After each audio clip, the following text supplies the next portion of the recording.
Shalom. First and foremost, I want to give all praises, honor, and glory to Yahweh, Bahasham Yahushai, Bahasham Recha Kodesh. Double honors to the elders and the apostles of Great Millstone, and peace and blessings to the elect.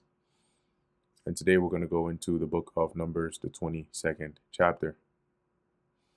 And the children of Israel set forward and pitched in the plains of Moab, on this side Jordan by Jericho, that is on the east side of Jordan across from Jericho. And so let's look up here. Numbers 22. See what we can get from here. Okay. What's this here? All right, nice. So, route of the Exodus, route of the conquest. Cool. So we went through this part already. They came around, and I believe they're around here now at this point. Yeah. Where is Jericho? That's Jericho, right? So across. So they haven't crossed over into that land yet. And Balak, the son of Zippor, saw all that Israel had done to the Amorites, right? Because they defeated Sihon, right? And the other, I think there was another one, but basically the Amorites that came against them. The Lord gave us a strength, and we defeated them. And Balak, being the king of Moab, they witnessed that and they were afraid, right? So verse 3, and Moab was sore afraid of the people because they were many, and Moab was distressed because of the children of Israel.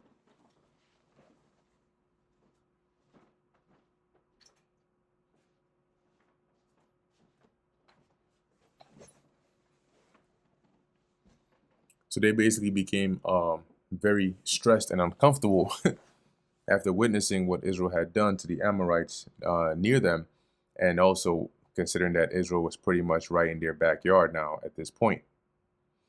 And Moab said unto the elders of Midian, now shall this company lick up all that are round about us, as the ox licketh up the grass of the field. And it's not saying lick in like a literal sense, but it means to like devour, right? Like for example, when Elijah, performed that sacrifice, right, going against the prophets of Baal, it mentioned when the fire came down from the Lord, it basically destroyed, like it licked up all the water and everything, right, that was around the altar, right, the stones and all that. So this here, what Moab is expressing their fear here to the elders of Midian was that Israel is going to devour and take over everything in the region, right? Just like an ox, when you take it, to a field of grass, exactly what it does. It'll eat everything in sight until its heart's content. And Balak, the son of Zippor, was king of the Moabites at that time. He sent messengers, therefore, unto Balaam, the son of Beor, to Pethor. Now, Balaam, when you look him up, he was known to be a Mesopotamian, you could say, diviner, right, slash prophet, non-Israelite prophet, as they have it here. Let's just read a little bit about him. So it says, Balaam, son of Beor, was according to the Bible a non-Israelite prophet and diviner. And a diviner is one who, like, as it says here, they practice divination. So using left-handed practices in most cases here to get answers to certain things or get insight into the future and so on. So it says divination is the attempt to gain insight into a question or situation by way of a magical ritual or practice. Using various methods throughout history, diviners have been providing answers to querents by reading signs, and those would be like questions, by reading signs, events, or omens. So he was considered to be one of those, and likely a well-known diviner, right, slash left-hand prophet, to the point where uh, Balak requested him, right, his assistance. So it says here he lived in Pethor. Now Pethor in is considered part of Mesopotamia, but it's really in like Syria, right? Where is what's the region? Here we go. Okay, Aram Naharaim. Okay, Pethor. Now let's actually look this up here. It says Pethor is a significant biblical location, the home of the situated in Mesopotamia by the river, the Euphrates, in the land of Aram, mentioned in Numbers 22 and 5, as we're about to get to. It is identified with the Assyrian city of Pitru and was known for its dream interpreters or diviners, linking the place name to Balaam's occupation as a soothsayer. Okay, so there you go, right? That's where he was from. So when we go back, right, it says here, Balak sends messengers, right, therefore unto Balaam the son of Beor to Pethor, which is by the river of the land. Now the river is referring to the Euphrates, right? Where is this here?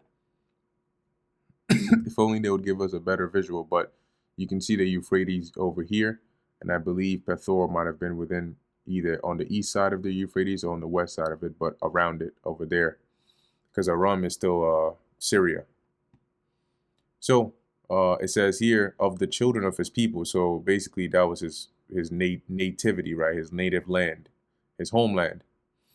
So Balak sends messengers to call him, saying, behold, there is a people come out from Egypt. Behold, they covered the face of the earth. They abide over against me. So Balak is complaining here, right? Saying, hey, I need help. There's this people that have come out of Egypt, and they're in my backyard, basically, right? And I fear them. Verse 6, come now, therefore, I pray thee, curse me, this people. So come and use your divination and curse these people for me. For they are too mighty for me. Peradventure I shall prevail, that we may smite them. So they're too strong. And hopefully with your enchantments, you can curse them, and then I can have the upper hand, and that I may drive them out of the land, right? So defeat them and kick them out of here. For I wot that he whom thou blessest is blessed. What meaning I know, right? That whoever you bless is going to be blessed, and he whom thou cursest is cursed. And the elders of Moab and the elders of Midian departed. So this was the message that Balak was saying they should send and go and tell Balaam to go and fetch him and bring him. And the elders of Moab and the elders of Midian departed with the rewards of divination in their hand, meaning the payment to go and hire Balaam. And they came unto Balaam and spake unto him the words of Balak. And he said unto them,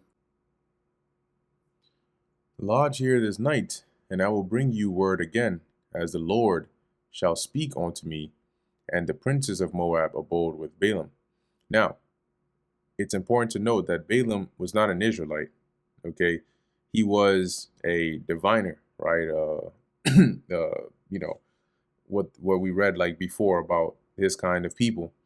And so at that time, when he said that the Lord shall speak unto me, the Lord did open his eyes, right, and to give him certain messages and so on.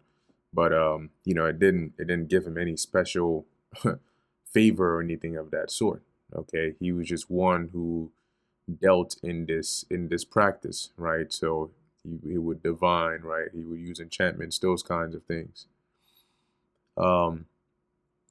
Just as even the witch of Endor was still able to conjure up the spirit of Samuel. Okay, so anyway, as it says here, so Balaam tells him, you wait here, let me see what the Lord says. And God came unto Balaam and said, what men are these with thee?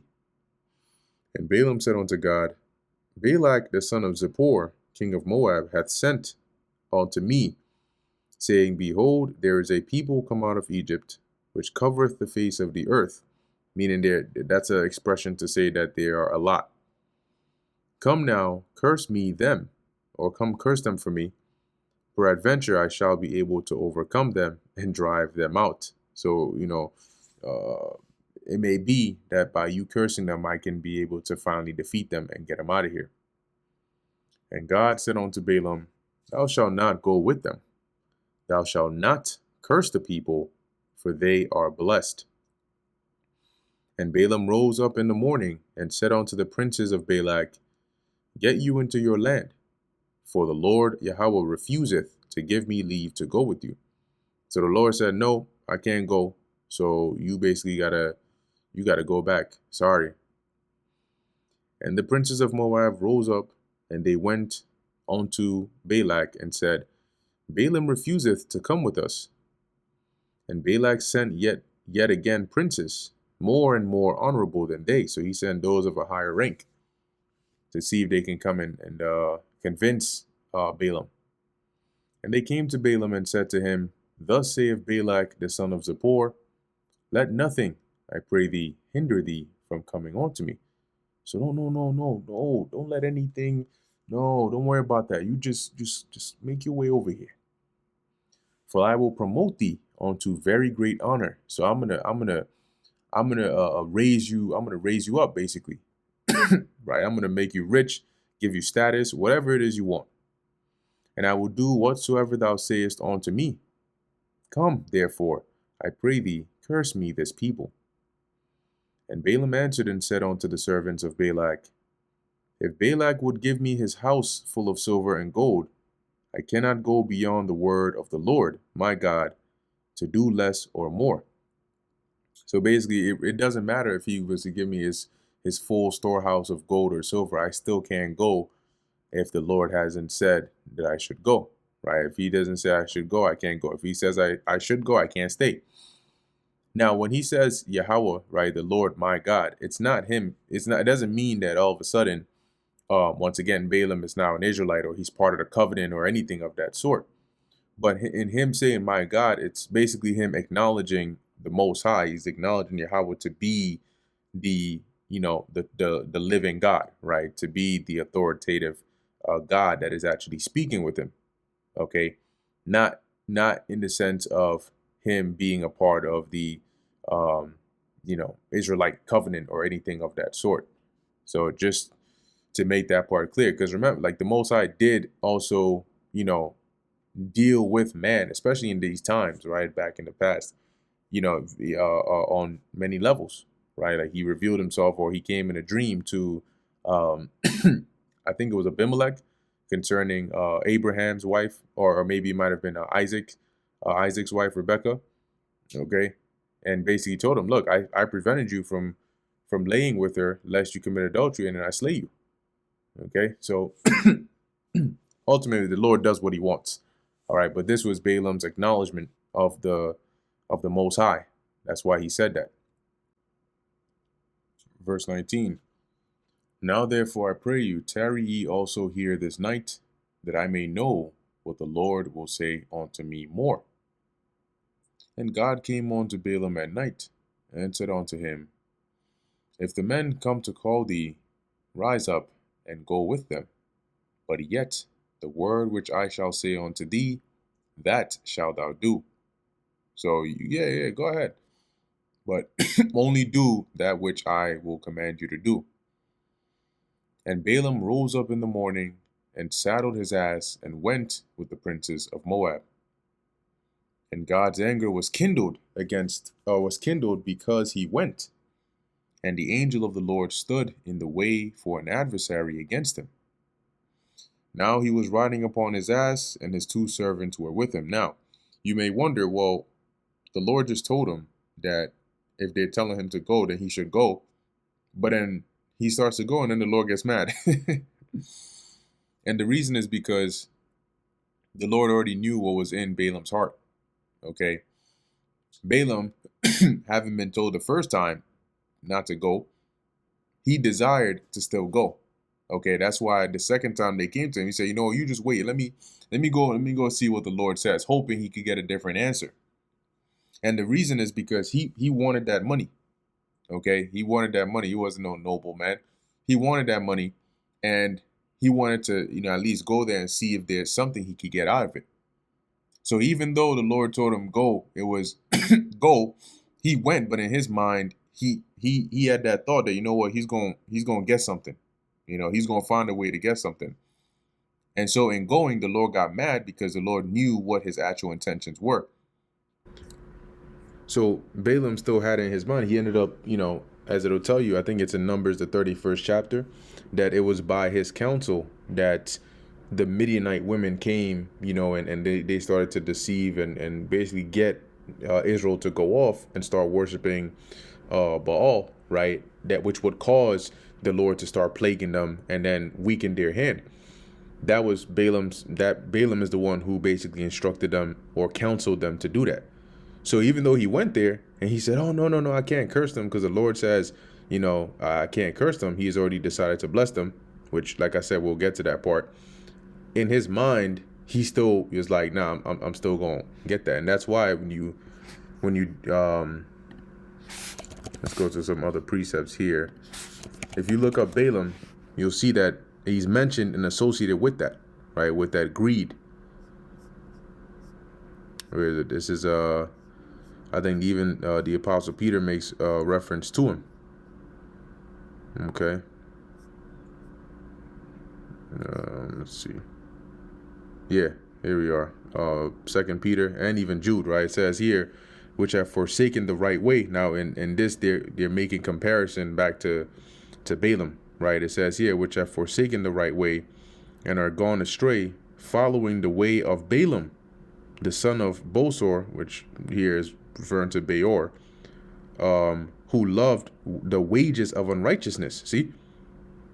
And because of that, he still basically counseled them, the Midianites, to get Israel to go off because he wanted that money. Right? Jude 1:11, it says, woe unto them, for they have gone in the way of Cain and ran greedily after the error of Balaam for reward and perished in the gainsaying of Kor. Okay? Or Korah. So when you and what they're referring to is here. I think I alluded to it earlier, but it mentions here in Numbers 31, which we'll get there. Okay, but just for a bit of context here to explain why it is the Lord was mad at him. Right, Numbers 31:8, it says, and they slew the kings of Midian. No, actually, that's not it. It's 31:16, and this was Moses speaking. Right, behold, these caused the children of Israel through the counsel of Balaam to commit trespass against the Lord Yahweh in the matter of Peor. And there was a plague among the congregation of the Lord. See? So, why is it mentioned the counsel of Balaam if he ended up blessing them? Because afterwards, for that reward, as we just read, he basically gave them this plan to say, look, you can't curse them as a nation directly because the Most High doesn't have it within his plans to curse them, but to bless them. But the way you get them to go off is by getting them, right? That's how you get them. You get them to start worshiping a different God. That's how you weaken them. So when you go back to Numbers 22, the Lord was mad at Balaam because in his mind, based on what we see that he ends up doing, he had that intention in his mind that he's going to try to make something out of here. But in any case, the Lord lets him go anyway, right? So here it is, right? He's on his way. The Lord was upset, so the Lord sent an angel. And as it says, his sword was drawn in his hand. So the angel had unsheathed his sword and he had it ready in hand. And let me actually go up a bit. I think I was on verse 22. So as it says here, the angel stood in the way for an adversary against him, meaning the angel was in his path, even though he didn't see it. Now he was riding upon his ass, which is his donkey, and his two servants were with him. And the ass saw the angel of the Lord standing in the way, and his sword drawn in his hand. And the ass turned aside out of the way. So when the ass saw it, he said, "Oh shit, hold up." So it when it saw the angel in front of them, it did a quick turn to a different path. All right, and went into the field. And Balaam smote the ass to turn her into the way, because he was like, what the fuck, like, what's going on? She bugging out. So he basically hit her, likely with a stick. He hit her to try and direct her back into the path that they were going to journey onto the land of Moab. But the angel of the Lord stood in a path of the vineyards. So when he finally got it, to say, okay, fine, let's go through here to probably get back on the main road or something, the angel pulls up again, right in the path of the vineyards. And this time at a place where, as it says, a wall being on this side and a wall on that side. So they had a wall on the left and a wall on the right. And when the ass saw the angel of the Lord, she thrust herself onto the wall and crushed Balaam's foot against the wall. So basically, she tried to avoid the angel, and that's why she probably tried to scrape through on the one side of the wall so she wouldn't get close to the angel. And in doing so, she crushed Balaam's foot. Probably scraped it, squeezed it right up against that wall. And that hurts. And he smote her again. So now he's pissed. And the angel of the Lord went further and stood in a narrow place where was no way to turn either to the right hand or to the left. So at this point, once they came in this path, you couldn't go left or right. There's no space for that. It's just you and the angel. And when the ass saw the angel of the Lord, she fell down under Balaam. So she just dropped down. She said, we're not going nowhere. And Balaam's anger was kindled, and he smote the ass with a staff. And the Lord opened the mouth of the ass. Because remember, animals, people have a misconception. They think animals are dumb because they can't speak. They think they're unintelligent. That's not true. Animals are intelligent. They also have feelings. They have intentions. They have emotions. They just can't speak English.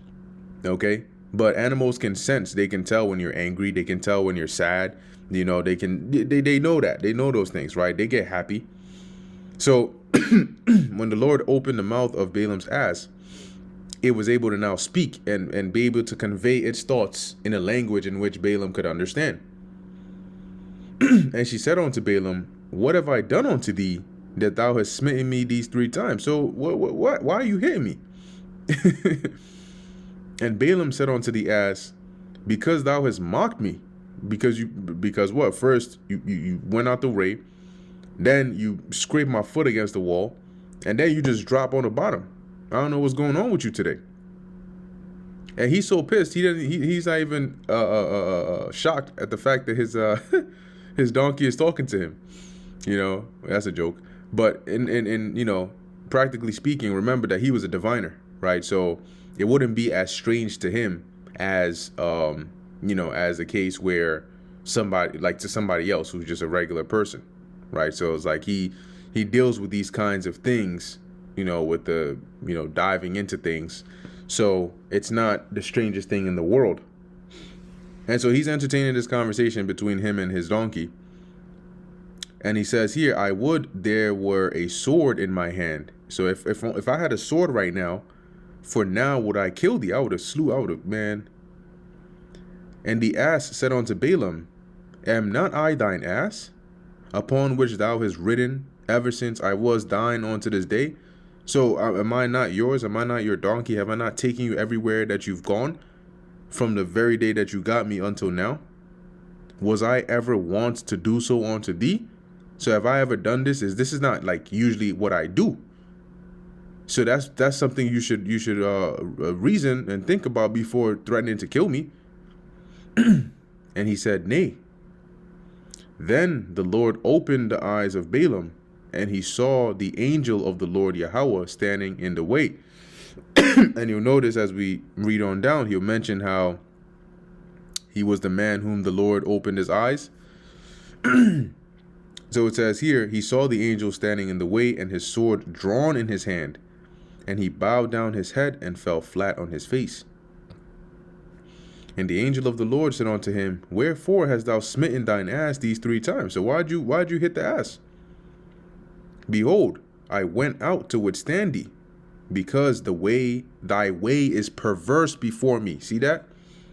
Why? Because the Lord knew his heart. And so the angel was sent there And he was basically going to take him out. He was going to slay him. It says here, and the ass saw me and turned from me these 3 times. That's why she was doing that. Unless she had turned from me, surely now also I had slain thee and saved her alive. So if your donkey didn't do what it did and turn around and it brought you straight to me, I would have killed you and left her alive. So really, she was saving your life because she would have lived regardless. You, on the other hand, would have been cooked.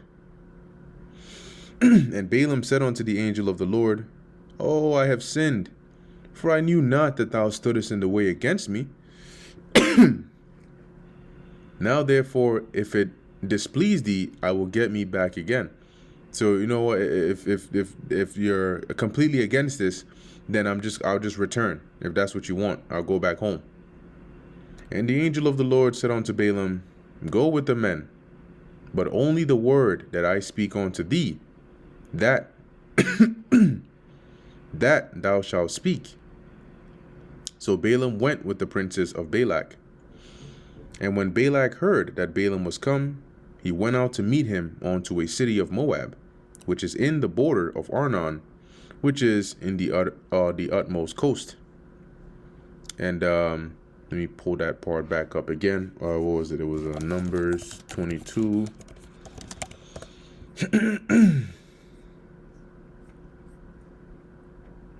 I think it was this one here. There we go. All right, so we'll just leave this for reference over here. So Balak goes to meet Balaam, right? Verse 37, and Balak said unto Balaam, Did I not earnestly send unto thee to call thee?